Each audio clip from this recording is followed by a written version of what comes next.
Mwisho wa Perfect Crown umefunga story kwa twist kali ambayo imewaacha mashabiki wengi mdomo wazi.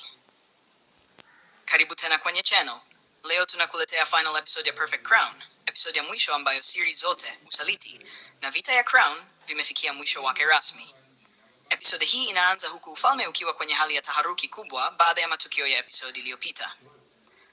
Wahusika wengi sasa wanapambana kwa mara ya mwisho ili kupata Crown na nguvu zote za kifalme.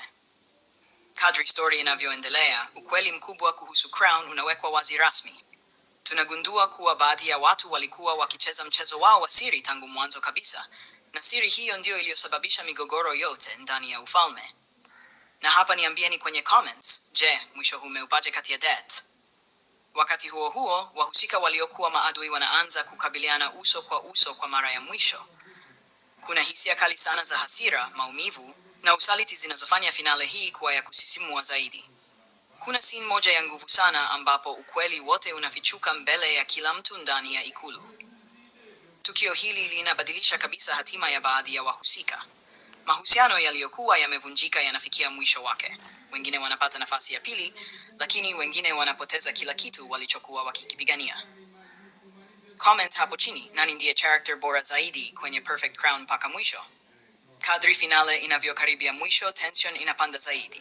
Vita ya mwisho ya Crown inaanza rasmi, na maamuzi ya mwisho yanaamua nani atabaki na nguvu ndani ya ufalme. Mwisho wa tamthilia umefungwa kwa hisia kali sana, umejaa drama, suspense na mwisho ambao mashabiki wengi hawakuwa wameutarajia kabisa. Kwa kifupi, Perfect Crown imehitimishwa kwa finale kali sana iliyofunga story yake kwa nguvu kuanzia mwanzo mpaka mwisho. Na sasa mashabiki wangu, baada ya Perfect Crown kuisha, jiandaeni kwa tamthilia mpya kabisa inayokuja kuchukua nafasi yake.